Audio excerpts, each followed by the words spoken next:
you can only watch it for the first time once. It'll be interesting to see what we catch and what we don't. This is our only first time. We know that it's a serialized show. Did you ever play the video game Mass Effect? Okay, Tolkien, chill Putting out. some little breadcrumbs. Jean Prade Chuckle Nugget. This is where Babylon 5 is becoming Babylon 5. We have the most incredible community out there. Feels like we're going to continue to go down this rabbit hole. I was right. Just trying to put the pieces together. I was right. I'm the king, baby. What? Are you kidding me? Here I go back to Dune, as I often We're do. officially into it, Jeff. 100% So good. It was so completely accurate. That was great. I love that. Definitive ranking. I can keep watching the show. I love it so much. The year is 2026. The name of the podcast, Babylon 5, for the second time. Welcome to Babylon 5 for the second time. My name is Brent Allen. And my name is Jeff Akin. Brent and I used to be Star Trek podcasters, and then we watched Babylon 5 for the first time, and everything changed. So now we're watching this incredible series for the second time, because Babylon 5 is a series that you get to watch for the first time twice. Jeff, what changed? Everything. It all changed. You name it. But you know what didn't change? What's that? Our mission and our goal here, Right. at the Bad Nerds, which is to watch these old things and seek out the messages that are contained within the sci-fi messages, because sci-fi does that thing that frankly no other genre really does quite as well, and that's hold up a mirror to society. Sci-fi gives us hope that things can be better in the future. It can just tell us how to be better human beings to one another right now.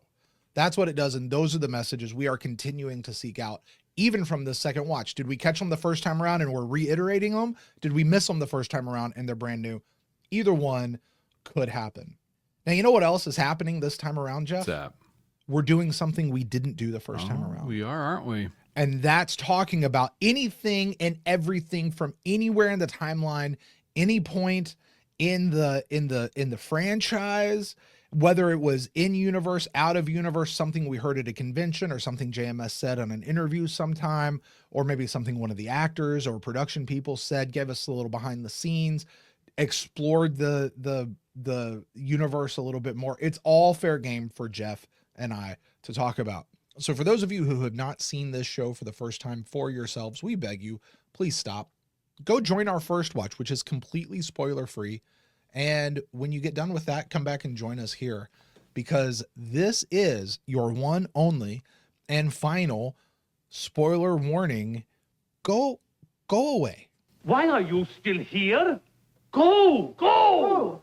I'm excited about this episode, Brent, because I haven't been to the gym yet today, and I think this is going to count because it's the exercise of vital powers. Wow. Well, see, say that one to your trainer. Let's see how that comes back to you. How that works. So I watched an episode of TV called The Exercise. It was called Exercise. I don't know how you get Power. I don't know how you get closer than that. When we watched this, the first time we played a game where we predicted what each episode was going to be about based on the title alone. That was a fun game. It was fun. We're gonna and in some ways we could do that right now.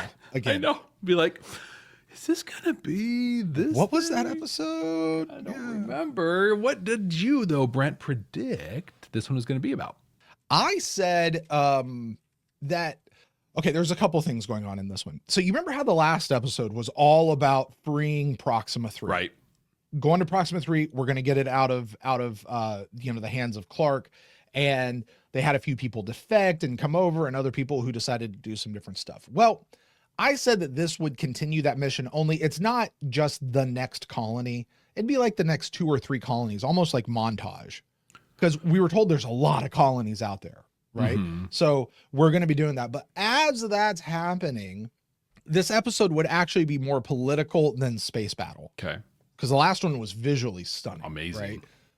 But this would deal with Sheridan dealing with the defecting captains and commanders as he's trying to forge this new rebel alliance.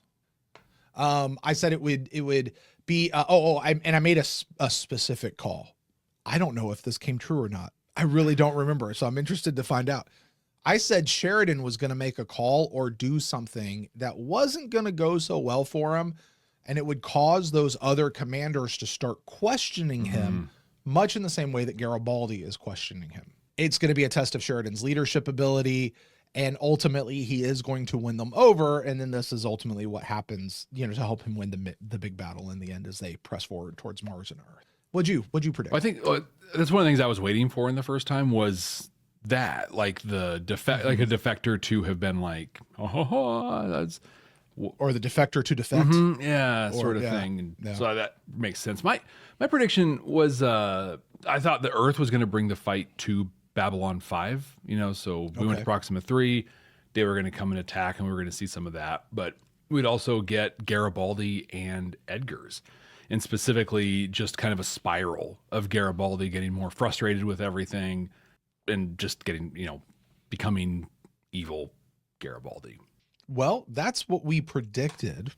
I don't fully remember exactly what happened in this episode, and I'm not sure that you do. And I don't really remember exactly what we thought of this episode. So why don't we take a look and just remind ourselves really quickly of not only what happened, but exactly what you and I said about this the first time around. Let's do exactly that, please. Previously on Babylon 5 for the first time. The exercise of vital powers. This episode feels like it is episode 2 of a 7-part story, which isn't a bad thing. It just makes this episode really hard to judge on its own merit. I'm not going to have much to say. Spoiler alert. We've talked a lot about the prescience of JMS's writing in this series. It felt like this episode was literally written at us today. Let's talk about the telepaths and Lita and stuff first. Franklin's struggling. Zach just is like, it's all right, dude. You'll figure it out. You always do. I hope that everyone has the opportunity in their lives to work with a Zach. When she looked into his mind, she heard the shadows. Here's what I appreciated. This was so much better than pain. Ah! The actor for the guy was great. Yep. And she's like, let's go to sleep. Oof. And he's down. I was just like, oh my God. Franklin had a point. He's being asked to do the absolute impossible. I need to know what that is. Franklin was right. And we got a lot of Garibaldi in this episode. A lot of Garibaldi. I was really glad for it. We'll give the caveat, his mind has been messed with. Does Garibaldi have a legit point? Does Sheridan have some sort of messiah complex? I haven't gotten that impression from Sheridan. What I have gotten from him is that he believes he's the only person who knows what needs to be done. Maybe he does have all the answers. As long as he's doing it by himself, while he's out physically leading these fleets, wow, that's a lot of risk he's taken. In the absence of information, we're going to tell our own stories. And what we know about Garibaldi is he's never going to tell a good story. Eggers, not Bester. I know. The perspective that he brought to the conversation, but also just how dramatically out of touch with reality he was. He made a comment in there where he says, only a fool turns away from absolute power. Actually, a lot of people turn away from absolute power because we actually watched Jakar do it. In the interest of promoting humanity's best interests, he puts no value in human life. Sheridan is screwing up the timetable, so what happens to him is collateral damage. The telepaths that they had to kill, they're collateral damage. Garibaldi is going to be collateral damage. Okay, Garibaldi just handed over Sheridan's dad. Can I punch him in the throat now? Garibaldi? Yeah, you want to punch him in the throat? You're right to. Yeah. Don't you mess with Rance Howard. Right? National treasure. Right? Jeff, this stands in a little bit of stark contrast to what you were saying about Sheridan in our last episode. Yeah, it really, I thought the same thing. No messiah complex for Sheridan. I saw the look on your face when you said that. You're like, really? I said that? Yeah, I've seen it for a while now, pretty much this whole season. Yeah, but you're looking at it through sleeping in light eyes, not. Well, Jeff, that was our first time around, man. Let's do our second time around. Let's do our second time. Ooh. You ready for this? Ooh. I don't know. I still like Garibaldi, even though I don't like Garibaldi. Right. Like, I don't know that I want to do this, man. You know, I season 1 for the first time, I said Garibaldi was my favorite character. You did. And that was the last time he was my favorite character. I'll just say that. Yeah. Well, Brent, here's what I'm going to do. I'm going to bring up the episode and we're going to watch it. We can talk about it while it's going on, make comments or whatever, all that kind of stuff. I think though for YouTube, we're going to want to edit it up like reaction video style. Weird idea, You can tell me no, but we could probably take the unedited version and post that on our Patreon page.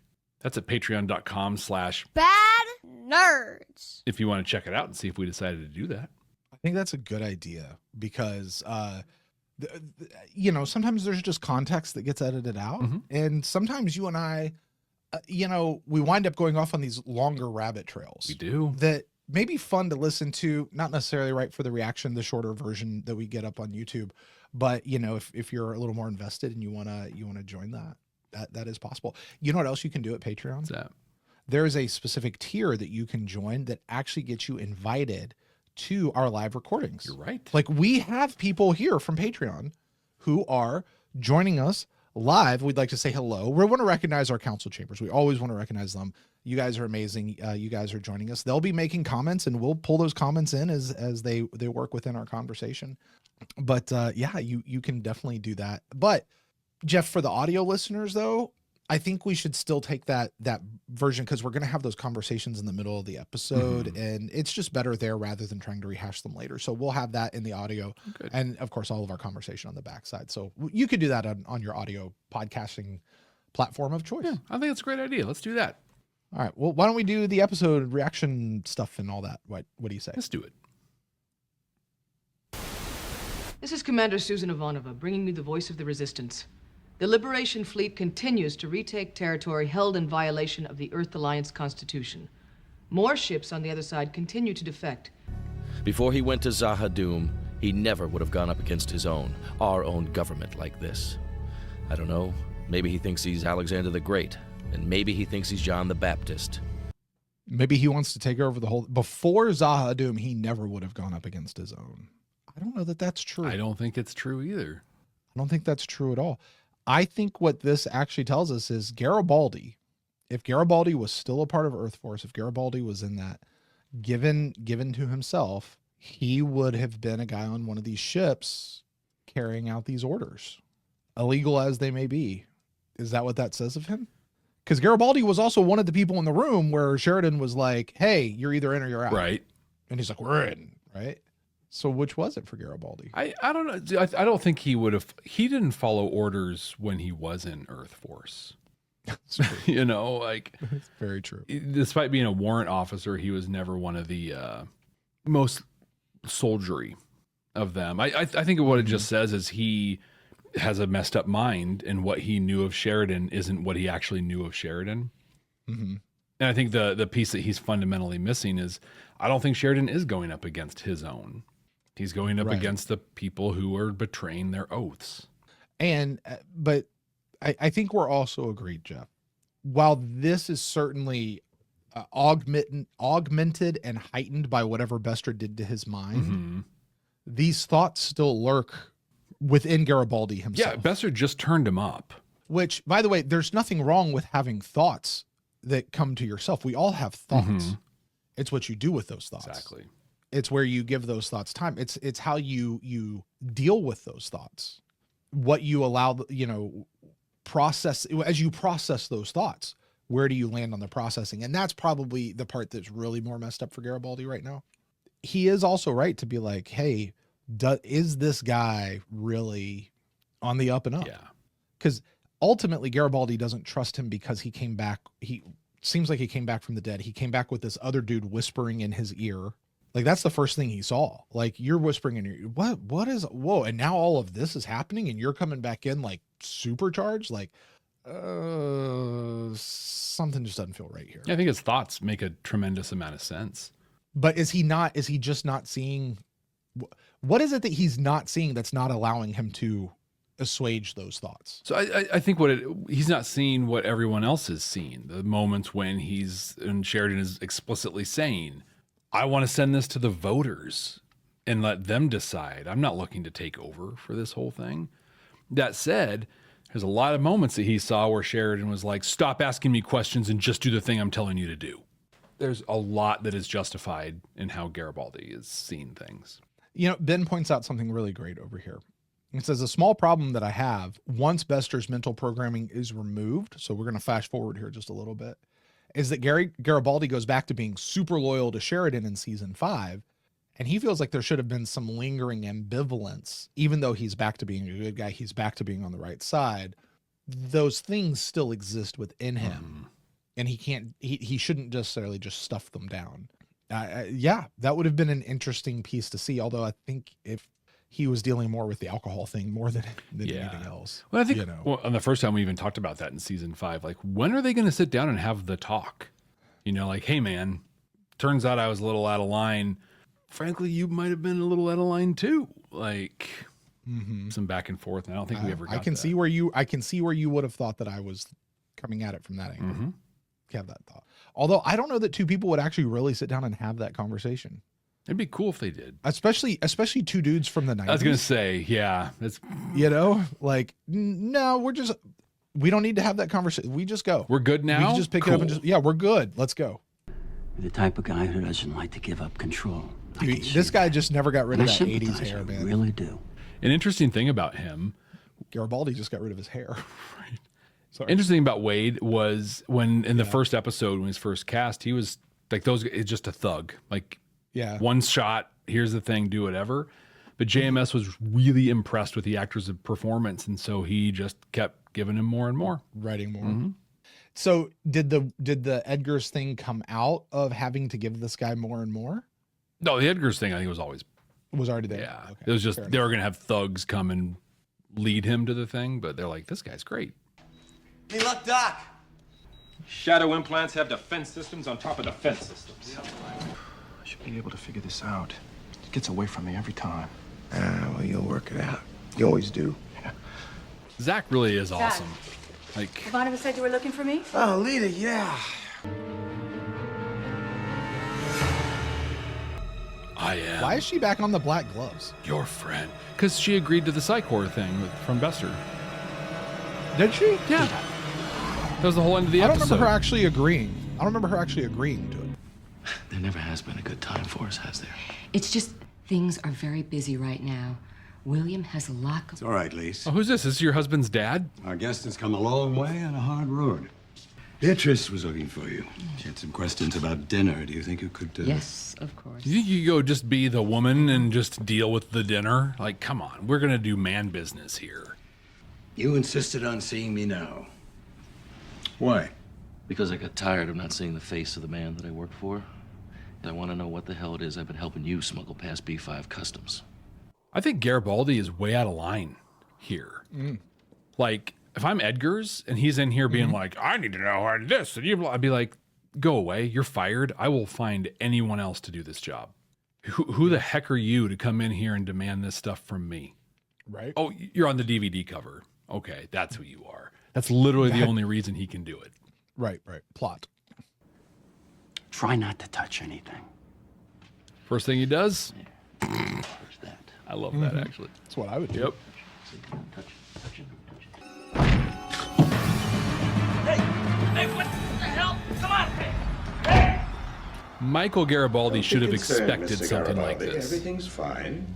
You're in no imminent danger. Oh, yeah, I understand. So why the muscle? So you'd have no time to prepare mentally. I want your heart rate fast, your thoughts jumbled, to guard against any blocks or attempts to mislead us. Okay, so first, who the hell are you? I'm quitting as soon as this happens. Right? I mean, it's if this is what you do to me, I'm immediately out. I get to walk in here and I get to demand stuff. You do this to me. This is just, I mean, this is an abusive relationship that both parties need to leave immediately. Also, hey, Garibaldi, aren't you trained for situations like this? Like, this. Also, hey, didn't just 2 episodes ago you make me fire the telepath I hired to do stuff like this? And you have this chick right here, as Suzanne points out in her council chamber? Yeah. Do you know what happened to you? No. I don't remember anything. Thank you, Mr. Garibaldi. You may go now. And now we're going to kill this telepath. That is way too reminiscent of him in that room where you're getting his mind messed with. You're right. Thank you, Ms. Constance. Mr. Wade will attend to your payment. Your payment is death. On the cheek. If I wasn't really married to her in those senses, you know. Oh, she really is going to get shanked.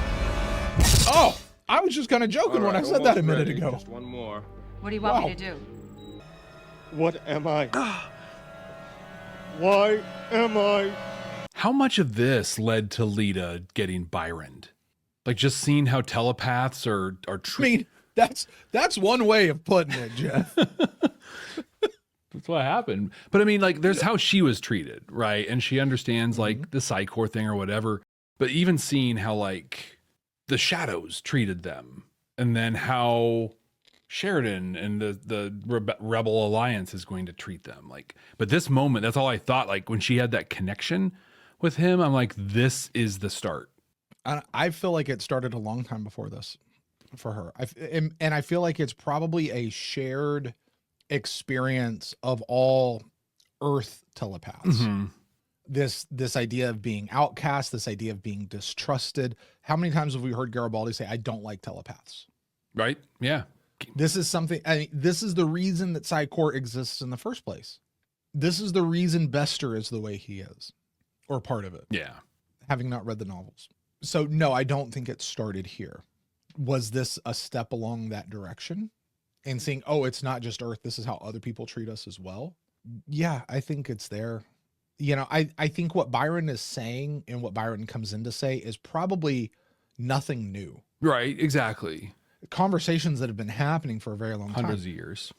But we're now going to do something about it? Is it the right time? Is it not? Should we not? Is it right? Is it not right? There is a point. You can walk down the street and just invade people's minds. They all agree you shouldn't do that. Or some of them agree you shouldn't do that. Right. Mm-hmm. So yeah, I don't think I say that anything started here. Was this a step along the path? Maybe, but I don't even know that it was a big step along the path. So, because I feel like she has had opportunity to rebel, join the Underground Rail, all kinds of things that she could have done that others have done. Even Talia teased a bit with you know, because it's part of their group think, their group experience, all of that. But I think the totality, and Suzanne really breaks it down in here, the abuse she experienced by Kosh 2, the way she was treated after the Shadow War, being left in poverty, forced to rejoin Psychor, and then seeing this and just understanding that, like, so everything happened to her. And now she's seeing how things have happened to others as well. And I feel like it was always there for her, but this was like this was the button that Byron was able to, this forms the button that Byron was able to actually push. I can't let you do that. That's great acting on his part. Just a desperate. Great acting on her part. Yeah, both of them. Frankly. See, you don't have to sit there and go, you don't have to do that. Come on, look, yeah, even if they tried something, they'd be outnumbered 10,000 to 1. You want your secrets exposed? Your most private thoughts broadcast for the world to hear? No, but it can't. How many people actually belong to the Nazi Party, the Communist Party, the Jihad Party? A very small number. You and I have talked about this. But there are always plenty of other people who are happy to do the work for them. Nobody takes power. It's given. They're given power by the rest of us because we're stupid or afraid or both. The Germans in 1939, the Russians in 1917 and 2013, the Iraqis in 2025, the French in 2112. They handed over power to people they thought could settle scores. Today, President Clark has the power, and we gave it to him. We had a question last episode, maybe 2 episodes ago. From where does a dictator derive his or her power? And your answer was? The people. Okay. Here's the difference, and here's what makes them the dictator. Okay, do you know what made Julius Caesar the original dictator? He was, Roman government, right? In time of war, the Senate could imbue one person with all of their power for the sake of winning that war. And at the end of that time, that person was supposed to then divest themselves of that power and give it back to the Senate. They did that with Julius Caesar. And he did not divest. And he never divested. And then that went on to Augustus, and then that carried on for many, many, many, many years. The dictator never gave back his power. You give someone power, you vote in power. Sheridan's talking about, let's leave it up to the voters. Let's let the voters do. Okay, fine. What happens in 4 more years? For us, it's 4 more years. Or 10 years, whatever your term is. What happens then? Does this person go away? Does this person divest themselves of power, or do they cling to it? Do they hold to it? That becomes the problem. You're given power by the people. You can maintain power without the people or without their will, as long as you have people who will enforce it for you. That's the thing. It's a question of power. So like I'm the people. I have power to give. I give the power. And then in a balanced world, that it comes back. But when it doesn't, and it goes the other way, you end up with the Caesars. You end up with the on and on and on. Ben says it beautifully.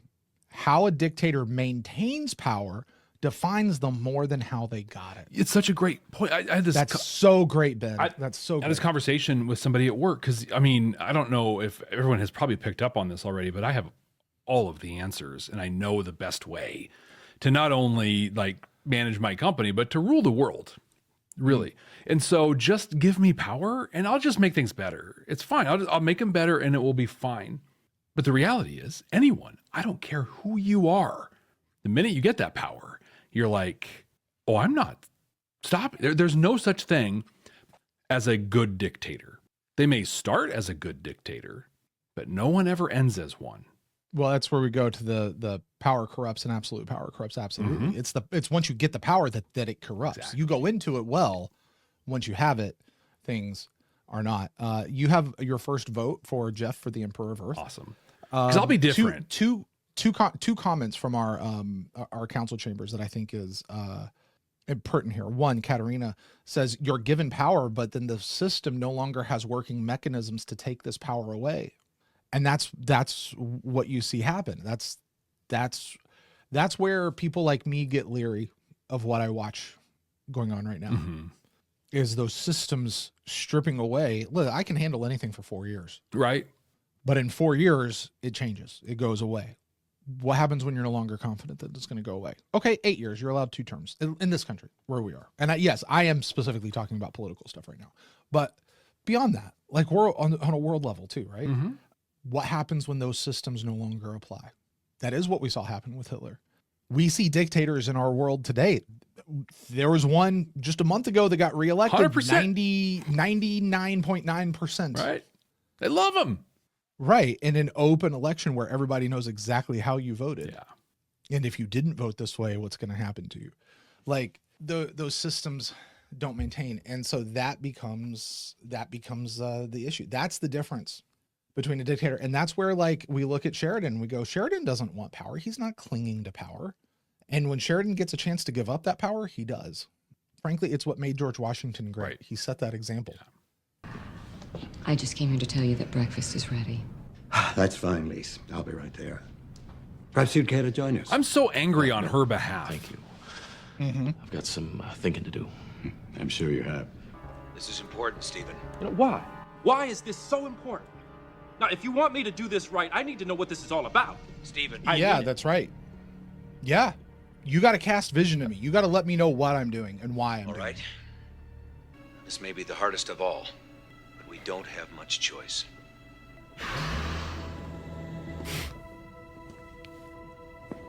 This is such great TV making. Like, hey, we're going to tell you everything that's going on. No, we're not. And then we're going to show you how stunned Franklin is by what he just heard. That's all we get. So what did Sheridan just tell him? The idea with these telepaths is we're going to use them to... We're going to put one on each of our ships and use them to disrupt the psionic waves from the crabs. No, that was way back when. They're literally just going to... That's not now. They're going to... What are they doing now? Disable Earth destroyers. Because Earth is using shadow tech. Yeah. Well, yeah, because they'll attach themselves to any tech that's there. So they're going to like drop them into the engine room and they'll subsume up all the tech and then the ships become disabled. So we're literally just using them as fodder, as a weapon. As a weapon. And not seeing their humanity because their humanity... Okay, is their humanity gone? Are they still people? I think we saw they were still people. When the guy's like, I can't live like this. So he can't live. Okay, so if we're gonna not live, can we not go out with one final act? So he can't live like that, but maybe someone else can. Also, they won't necessarily have the choice to do that. And a thing that's going to become very normal, Like right now, it seems like a big deal, but it's going to get very normalized. Sheridan is unilaterally making a decision that impacts a number of lives. Isn't that what your job is as a commander and a captain, though? Yeah, for the people who signed up to be a part of that. What about the people that affect whatever they go do, though? But they didn't sign up. Like, you're not going to basically be like, hey, Jeff, come here. What? Oh my God, how did I get into this ship and now I'm going to die? Like, that's what he's doing to the Teepsicles. Yeah, I'm just going to drop you in this thing. No say, They just no let you go to agency. town before you die. But they don't have their... I mean, this is the same... If Franklin... Is it not the same thing? I'm sorry. Is it not the same thing that happened? I feel like Star Wars had the same type of thing. Was it with the clones? Well, kind of. But they were literally bred and raised for the purpose of war. Okay, now you have the Jem'Hadar again. Mm-hmm. Same. Right? Yeah. Although both of those wound up on the evil side, so... I think what makes this a little different compared to other examples is what we now know because of Lita is there is an opportunity to communicate with them. They do still have a level of agency. The guy, even though he was in pain, but he was able to say in that moment, not only do I want to die, I'm going to, like, if she hadn't have stopped him, that would have gone right into his neck. Yeah. Now that was him. Others might feel exactly the same way. That might be a normal thing for all of them to feel. So we have a sample size of 1 right now. Is that a full stop of the plan then? No, now the plan is... We can't do this now? The plan is we need to check. We need to see if we can do this. Yeah. We have 50. Because now it becomes unethical. Exactly. We have 50 of them. I need 38. But here he's going to use them in their final death match, basically, to take down these. It's so hard. Yeah. I think that if it was a thing where in that final battle in Endgame, like they truly tipped the scales in like a profound way, I might have a slightly different view of it, but just my memory of it was just like, you could have not done this at all. And yeah, the battle would have been more difficult. It would have had the same outcome. But in a way, didn't they kind of just get drafted in the military? So now they're there. They just got drafted. I will say, as a they got drafted thing, they are Psy-Corps. Aren't these guys supposed to be the people that ran away from Psy-Corps? Are they yes, these are blips. These were the people who were blips You're that right. got captured and then frozen and sent out, right? Almost makes it worse. Almost. He's right. He's right. It's the only way. I just wish the hell that he was wrong. I have a long-term job for you. You available? I never noticed how gray his hair was getting this early. Good. Start packing. We'll leave in a few days as soon as I take care of everything. What's the long-term job? I'll go on to work with the Resistance on Mars. Something. And then getting... Okay, so what did Sheridan just tell Franklin? We need to get these people prepped so they can be activated. You could have told me. I mean, maybe we could have got back some of what we had before. I never knew what we had. When we were together before, I never knew when I'd see you again or if I'd ever see you again. Yeah, I was you the one weren't who a always good had boyfriend, cowardly dude. Relationship. I was the one who had to call. I was the one who had to remind you when Christmas came around that, while it doesn't mean anything to you, it means a whole hell of a lot to me. But in 3 years, you never said you loved me until I said it to you first. And from where I sit, that means the same damn thing. Mm-hmm. I would argue you don't have to say it. You need to show it. And what he showed is he loved his job. I was working as a secretary to make ends meet when I found Bill. He was kind and he was gentle. How does that happen? I'm a secretary. He's a mega CEO. And now we're married. Like, there's a big story in between those 2 points. And I have a lot of questions about that story. And I think most of them involve inappropriate behavior. Abuse of power at that point, imbalance of power and all that sort of stuff. Unless he was there for me. Unless she was being paid. I mean, she and Lita, kind of in the same spot. His secretary. Yeah, what she just described, Garibaldi was not it for her. No. Why would you think I would come back to you? You were awful. You were not good. You said a moment ago, you don't necessarily have to say it. You need to show it. I'm going to push back on you on that. And I agree. I'm going to add an addendum. You need to show it in a way that the other person can receive it. Yes. And if that person receives stuff through words, then your ass better be saying it. Fair enough. Even if it doesn't work for you, because it's not about you. It is about you serving the other person. If that other person receives it through gifts or acts or time or whatever other love language you want to attach to it, fine. Say it in the way that it means something to them, because otherwise you're sitting here like Lise going, you actually never cared for me. You just cared for that over there because you didn't speak love to them in the way that they would hear it. She said something too that I was like, yeah, dude, Garibaldi, stop being selfish. Christmas never meant anything to you. I had to remind you because even though it didn't mean anything to you, it meant something to me. Yep. Again, you were not ever concerned about me. And so you were just about you and your thing. Why does Lise wind up going back to him? I know, it makes no sense. Is she dumb? What's... Yeah, Becky in the chat says, like, their entire relationship is presented as too toxic for it to be responsible writing to have them get back together. I agree. Thank you, Becky. And Katerina Katerina says the next thing of what I'm going to say. Also, as a partner, you need to learn how to receive it from your partner.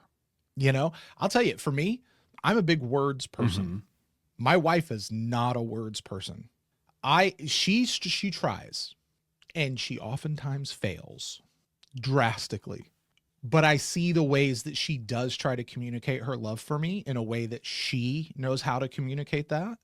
And I have to actively receive it that way.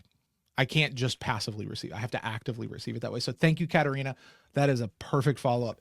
You need both. Yeah, you got to do both. Yep. Say it in a way that they receive it, but also learn how they're communicating it to you so you can receive it when they do put it out there. Both. It takes both, guys. It takes both. It's like, all right, it's not one or it's like professional wrestling. Yeah. So professional wrestling, you and I are having a match. Of course it is. Right? You and I are going to wrestle.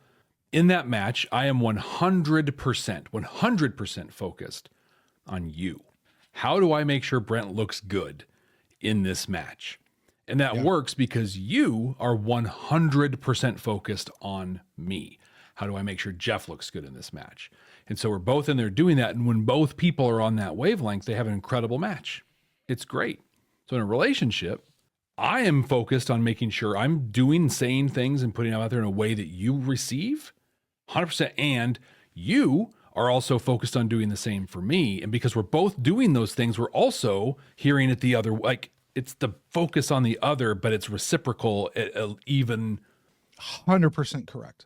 100%. Everything. It's how this show works, Jeff. It is. There are some statements that I make that is solely for Jeff's going to handle this one. Here you go. Right. Here, let me look like the idiot here so Jeff can just nail this one because I know he's going to do it. You and me both. Like, let's do the thing. By the way, doesn't everything come back to either professional wrestling or Rush? Yeah. I'm getting too old for I don't know. Oh, she's getting old. She's killing it though. What I do know is that Bill cares for me. This should be the end of their relationship, this interaction.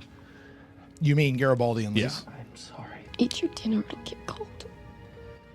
Because in my heart, I'm still just a housewife. That's a great line to go away. So he was on the drug. They took him off 5 days, and now this is him. Yeah. And Edgar's is like, 5 days is too long. We got to go faster. Shouldn't they finish the test? We know it works. There's no need to prolong this. Put him down. Put them all down. There's enough pain in the universe already. I was going to say merciful thing there, but it's like... You created a terrible thing, and so now you're merciful because you found a way out of it for him. Like, right. So now we're just going to end it early. You get to Sheridan through his father. I feel like he has a little bit of conflict in there, but it's You're just, doing I mean, the right it's, thing, Michael. I mean, this is full I on hope you betrayal. understand that. Does this not make Sheridan's bringing Garibaldi back in season 5 one of the utmost stupidest things that Sheridan ever does? yes, if he didn't know about the Bester stuff. I don't think it matters. Really? Mm-mm. No, because you did this. You still did this. There's still consequences to that. And you can't be this close to me again. I agree there have to be consequences. You're not going to be in charge of my security. You're not going to be in charge of, because what does he actually become in the ISA? Covert operations, or intelligence something. and something, right? Yeah. Like you're not going to be at that level here anymore, dude. Like it's, you betrayed me. Yes, the Bester stuff was there, but this was still in you. You still made that choice.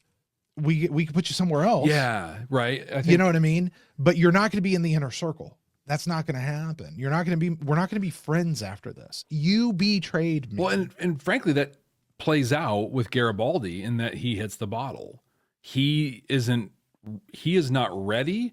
He's not in no way should he be at the level he is, and that plays out in him because Sheridan has gone sociopath. Garibaldi's trying to like. Although, to be fair, as some of our people are pointing out, Sheridan was not the best administrator president. In fact, he was rather bad at that job. And this is just more evidence of why he was like. Who is it that said it was Robert Baratheon, Game of Thrones. It's a lot easier winning the throne than it is sitting on it. You know? So only Sheridan, and that's the thing, Sheridan's not even playing the Game of Thrones. He's just trying to get Earth back. And then he wants to let the voters decide, and then they're going to put him in. He's like, well, okay. But he accepts the position too. Well, they put Lyshenko in charge. They just appoint him to the ISA.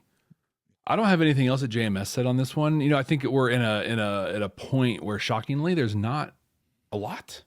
Earlier this season, we would go to online and just have pages and pages and pages to go through. That's not the case so far with these last couple episodes, and that's okay. Yeah, you know, I did go back and look at my notes from the first time we watched this, and I said what I said. What I said last week is what I said the first time. This episode feels incomplete. Not a bad episode. Like we never got the ending. We have our beginning. Maybe we have a little bit of a middle, but there's no ending. Like we've just set up a story. Yeah. And it's hard to judge something when you're in the middle of it before it completes. It's like judging the first Lord of the Rings movie without watching 2 and 3. Well, how was the movie? I don't know. It just sort of ended. Right. That's how I still feel about this one. That doesn't mean it's bad. Doesn't mean I didn't enjoy it. Doesn't mean any of that. And honestly, I've come out of this episode. I don't know if I was this way the first time around. I'm really pissed off at Garibaldi. Yeah, totally. The Bester stuff notwithstanding, he just threw Sheridan. I mean, dude, he didn't just disagree with Sheridan and walk away or whatever. He gave them Sheridan by diming out his dad. Yeah. That is low. All for this, not even because he believes in the mission of what Edgars is trying to do, not because he's trying to make Earth better, to get back his girlfriend who is married to somebody else who 10 minutes ago just told him no again. Are you kidding me? And you're going to give up this dude by giving up his dad? You give up Sheridan, okay, fine. He's a military combatant. You did it with his dad? It's low. Dude, that's not cool, man. The comparison has been made. Garibaldi, Judas, Sheridan, Jesus. Judas was less of a betrayer than Garibaldi in this. So Judas's whole piece was, I'm going to force his hand to do the Messiah thing because this is what I think he's going to do. And turns out that wasn't actually the Messiah thing that he was going to do. He's like, I'm going to force his hand and force him to do it now. That's not what Garibaldi's doing here at all. He's just nuclear. Now, remind us real quick, just so we know. What exactly was the programming that Bester put into Garibaldi's mind outside of "you can't hurt me"? You don't like Sheridan, and I'm just going to take that piece of you and turn it up. What I remember very specifically Bester saying was, I didn't put anything in you. I just turned up what was already there. Yeah. Outside of the Asimoving. And I think Sarah asked the good question, and this is where it gets complicated. Did Garibaldi have a choice because of the Bester stuff? I don't know. Like at some point, is he just a program? Okay, here's a question. Here's a question. Does a person who's under addiction have a choice? Drugs, alcohol, whatever, gambling. Do they still have a choice to hit the bottle or not hit the bottle? It's not that simple. Yes and no. That's going to be the same answer here. Different situation, but still your mind is it is your choice. It is your physical thing. It is within you. And you're still heightened and kind of controlled from an outside source, but it is still internal. And he had a choice. Garibaldi had a choice. He chose poorly. Yeah. I don't know. He was going on. He had a choice. What was the choice? He's not. What was his choice? He could have not dimed out Sheridan's dad. He could have chosen to not dime out Sheridan. I don't know that he could have chosen that right now. That's the thing, is I'm like, if I take it all the way back, he got into a Star Fury to go on a mission, to go, not a secret mission, but to go like do the sweep and do the fight. Like he was just going to do. He got abducted. Yeah. He woke up. Mm-hmm. He had been programmed. And then the program is just running. And yeah, it's stuff that was inside of him, but like we've talked about. But it's over this isn't the program that like is buried inside Talia's conscience that is coming out. This is taking what's already in him and, but as you said, amping it up. But like we've talked about, you can have anything inside of you, your thoughts, whatever. It's what you do with them that makes a difference. His agency in deciding what he isn't going to do with these things has been taken away. Yeah, it was inside of him, but maybe it was really small. And it was enough where he's like, yeah, I feel this thing, but it's not a big deal. Like, I'm going to let it go. He ramped it up to a point and then put programming in place where it's like, hey, I kind of feel this thing. And so I'm all in and making this horrible thing happen. I don't know that he had a choice. Maybe he had a choice in how he betrayed Sheridan, maybe, which would be the diamond out the dad thing. But I don't know that he did. It was literally like, I don't know another way of doing it. Does a person who's an addict, let's say a drug addict, a very expensive drug addict, do they have a choice to not steal money out of their parents' wallets to go buy drugs? Again, very complicated. Post-Reagan criminal justice, yeah, they have a choice, and it's a criminal act, and then we're going to treat that disease criminally. That has not worked well. I think your answer is correct. It's complicated, because I would still argue you got a choice. Also, it's complicated. And that's where grace and mercy all comes into the effect. That's where redemption comes into the equation. But we've got to get you there first. And Garibaldi's in the thick of it right now. Yeah, the complication gets rough, because I think like with addiction, the argument is made that you had a choice the first time you put the crack pipe to your mouth, or the first time you put the needle in your arm. That was your choice. And then the drug took over. You hear when people, oh God, here we go, talk about abortion. They're like, oh, they had a choice 9 months before the kid. Yes, but also like it's not that simple. And in this case, Garibaldi, his choice would have been, I'm not going to go out and fly my mission. Like that was the point everything went. And so I would say that like in that argument that is made, he didn't have a choice. Just like I'm not so sure that the addict had a choice, or the person who got pregnant had a choice. Like, it's complicated. Yeah, it's really complicated.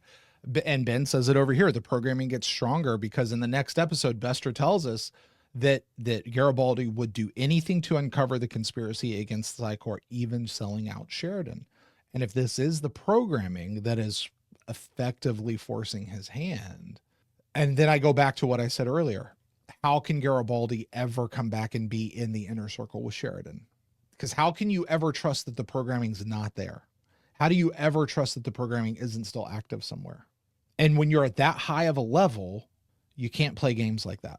You can't play, he deserves a second chance. Yeah, he does deserve a second chance, but not here. Yeah. You know, and maybe it's not. And Nia says it really well. This is what we love about Babylon 5. It's not easy. It's a messy situation. There's no black and white answer. It's real. It's very real. And that's life. Yep. That's what makes it so compelling, because this is real life. There is very rarely do you get a black and white answer. You know what? I just thought of this. It is messy. It is complicated. The only black and white answer we've had to this whole thing is Clark's a bad dude. Yeah. Every other villain, Londo, the Shadows, Mr. Morden, Sheridan. Yeah. There's moments of, that's generally how it goes. And JMS, I mean, correct me if I'm wrong, that was his thing. What's our original mantra here, Jeff? Not a Star Trek podcast. This is not where you have the nice, bright, shiny this, and then the evil villains over here. Everything's a little bit gray. What an episode, man. Yeah. And it's not complete. And this is what good television should do, is it should spur us on to have these sorts of conversations. Because you know what? What's fictional is what's going on with Garibaldi. Mm-hmm. Does Garibaldi have a choice here because of the programming that's messed up in his brain? But you know what's real? Addiction. Is addiction the same thing that's going on with Garibaldi? No, but it does stand in as a metaphor. Addiction reprograms the brain. Does that person have a choice? So how should we treat that person? How should we help that person? Should we help that? Is that person deserving of help? I didn't make that person put a needle in their arm. I didn't make that person put the bottle to their lips. I didn't make that person put the hamburger in their mouth. I didn't make that person put the chips down on the table and place that bet. I didn't make that person put the cigarette in their mouth. Or did I? Or am I somehow responsible for the health of this? Where does it all lie? Where is it? And here's the thing. I don't necessarily have the answer. Right. It's complicated. You know who does have the answer, though? Who's that? Me. Which is why, again, Emperor of the World. Just saying. Well, Jeff, you know what answer I would like to hear from you right now? Yeah, the one I'm a little nervous, very nervous about. Where does this one go in our 100% completely accurate? And I'm going to say these words. It's 100% completely accurate and definitive ranking of Babylon 5 in season 4, specifically watching it as a second time. I honestly, Jeff, for an episode that had no ending, where does this one go? Are you going to do this one in light of what we know is to come? Are you going to do what we think is to come anyway? Or how is this one going to go? Gosh, man, I'm going to play. I'm going to grab we got 15 episodes on the list here, right? Mm-hmm. I'm going to grab our middle 5. Okay. Because I don't know that this bumps up into the top. Well, we'll go with the middle juncture here. Because I don't know that it's touching 1, 2, and 3, but let's see where other things go. I'm going to start with number 9. Rumors, Bargains, and Lies. Number 8 was Moments of Transition. 7 was The Summoning. 6 was The Hour of the Wolf. 5 was Whatever Happened to Mr. Garibaldi when we first found out about all this. And 4 was Atonement. Jeff, is it in this chunk? Is it below? Certainly it's not above, but maybe it is. It's your spot to put it on there. Where does The Exercise of Vital Powers land? So my eyes are first drawn to Rumors, Bargains, and Lies, and kind of that zone of things. Yeah. But I keep getting drawn in a different direction, and I'll tell you why. I think, like you said, this is an incomplete episode. I think that's okay, though. I think that that's its place in the story. The episode itself isn't really, I don't know, not great. There's a lot in it where it's like, the things that stand out to me are the things that we just talked about, right? The dilemmas that it poses. I also really like Edgar's waxing all of his stuff. I enjoy that, but it doesn't mean a lot. And I don't know. There's a bunch of it that's...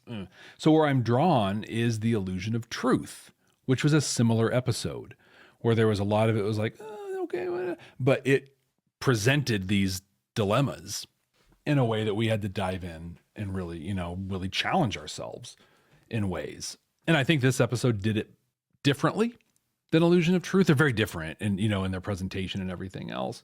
But I think that I would rather watch this episode than The Illusion of Truth. Not just because Illusion of Truth feels so filthy to watch, but the redeeming parts of this episode are very redeeming. I like the character of Edgar's. The actor is holy crap, right? Like we got Dr. Kelso a week ago who just elevated a very one-dimensional character. This week, we're getting this guy who does Edgar's and just brings so much to this part that I really enjoy. So this, Brent, is going to be number 11, just above The Illusion of Truth. All right, there you go. You heard it, folks. That is 100% correct and definitive. Yeah, that feels right. Right. It's like, feels right. I want, but I can't. But this is what makes these episodes that don't really have their own beginning, middle, and end so hard, because you know that this is just a part of the bigger whole. Yeah. Well, Jeff, that's going to do it for the exercise. Don't leave the exercise out. Hold on. Let me try this again for editing's sake. Well, Jeff, that's going to do it for the exercise of vital powers. Next week, we continue with the story, The Face of the Enemy. For the last couple of weeks, Jeff, we've kind of been like, what was that episode about? Do you have any memory of this episode and what actually happens in it? Because I do. So I remember this one, right? Yeah. This is where Sheridan gets abducted. We get the little patch on his hand, that weird like music video beat up scene that's pretty intense. And then everything that kind of falls from that. That's the biggest thing that I remember out of it. I remember digging this episode. I remember having thoughts. I don't remember if they were positive or negative around the music video piece of the whole thing, but I liked it. I remember it fondly. Maybe in the moment I felt differently, but it's been a long time. I'm looking forward to this one because I know where this one is leading. Like this paves a very clear road to one of the greatest episodes of television ever. What do you remember about this one? So I remember this next one also being incomplete. I remember it being plot. I remember that was my big thought, but I also remember we find out about the Garibaldi brainwashing thing. We get the definitive answer there because Bester is in this one and he reveals all that. But what I don't think I realized last time, but I realize right now, this episode today starts us on the, hey, we have to go capture Sheridan. Yep. Next week is the capturing Sheridan. I think the week after that is what happens when Sheridan is captured. We're going to break Sheridan. And now we got to break him out. And then the week after that is Sheridan coming back, right? Like that's the family episode. But so this is actually the middle episode of a 3-episode mini arc about Sheridan's capture, which ends in just a phenomenal way. And I'd say this is a 4-episode arc. Or a 4-episode arc, whatever it is. But this is a part of that arc, which I don't think I realized. Well, there's no way I could have realized the first time around. But for me saying last week's episode never really ended, this week's episode or next week's episode, this week's episode didn't really feel like it has that big of an end. Next week's episode is going to feel more chunky, knowing it comes up here with intersections in real time. I'm in. Yeah. I'm all in as well. And hopefully everyone else is as well, because if you haven't already, you need to subscribe to wherever you're watching or listening so you can be a part of these as soon as they come out. Leave us a rating, leave us a review, comment, be a part of the conversation, all that great stuff. If you want to help us out, the calling of your heart is to help build the community that has surrounded around the Bad Nerds and Babylon 5 for the second time, Stargate for the first time, anything else that's out there. Please share this show. Just share it with somebody. Like I said last week, this is a great time to get on board. We're heading in, like Brent just explained, an incredible line of episodes. So with that, my name is Jeff. That is Brent Allen. Hey, Jeff. Yeah, what's going on? Hey, so there was something that was going on earlier with our council chambers, and they were talking about something, and I just want to know what you think. Okay. They were saying it. We could get t-shirts printed up and everything. Jeff Brent, 2028. I like it. That sounds good. You know what I think sounds better, though? I'm afraid. What? Brent Jeff, 2028. Nope. Yeah? Nope. Yeah. Oh, yeah. Can't work. Oh yeah. Dude, don't look at the rest of the comments about that because they had talked about that a little bit too. Don't look at that. Just let's go. Brent Jeff 2028. Let's do it. It has to run alphabetically. That's the thing. It rolls alphabetically better. Akin Allen. Brent Jeff. No, Akin Allen. Politicians are only known by their last names. That's it. Oh really? Yeah. Oh really? Your last name happens to also be a first name, but that's fine. But no, it's got to be Akin Allen. And also, I need to be the top name on the ticket. You, Brent, you would abuse the power that you had. I wouldn't. You mean like the power that I have to silence you? You wouldn't.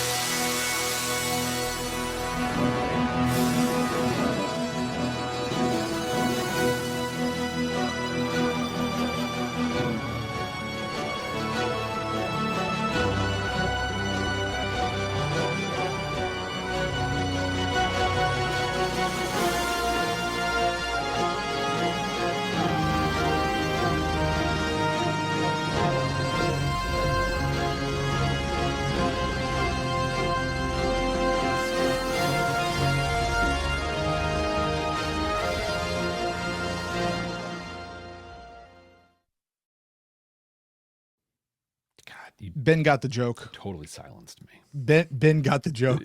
He went, ha. It's good.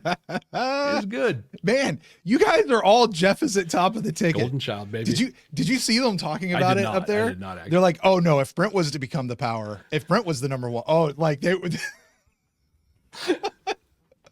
Tonight's ending joke was inspired by you folks, so thank you so much for that. Oh my gosh. Oh my gosh. All right. Jeff, I think we have done everything we could about this episode. Yes.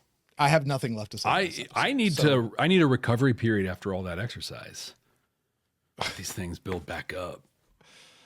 Oh, that kind of a recovery period. Okay. Yeah, I said recovery, not refractory. Okay, well, with that, we are clearly incapable of continuing anything. So we're going to get out of here. Thank you guys so much for joining us for today's episode. Very, very short, Club 65. Sorry, we didn't have anything better for you, but it is time. So we will see you guys next week. Thank you so much for joining us, and we will see you then. See ya. So bye, guys.